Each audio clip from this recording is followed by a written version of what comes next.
মধ্যরাতে বিস্ফোরণ, বিকট শব্দ আর ভূকম্পনে নতুন এক আতঙ্কের সৃষ্টি। বুধবার প্রথম প্রহরে পাকিস্তানের আজাদ কাশ্মীরের ভাওয়ালপুর, মুজাফফরাবাদ সহ 5টি এলাকায় ক্ষেপণাস্ত্র হামলা চালায় ভারত।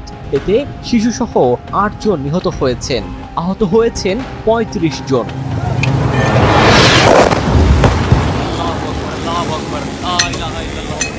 তবে তাৎক্ষণিক পাল্টা জবাব দেয় পাকিস্তানও। ভারতীয় সেনাবাহিনীর একটি ব্রিগেড সদর দপ্তর ও চেকপোস্টে হামলা চালিয়ে তা ধ্বংসের দাবি করে পাকিস্তান। পাশাপাশি 5টি যুদ্ধবিমান ও ড্রোন ভূপাতিতের দাবিও তাদের। এছাড়া ভারত নিয়ন্ত্রিত কাশ্মীরে 3 জন নিহত হয়েছে বলে জানা গেছে। এদিকে প্রতিবেশী দুই দেশের মধ্যে যুদ্ধের দামামা শুরু হবার পর বৈশ্বিক কূটনীতিতে শুরু হয়েছে সমালোচনা।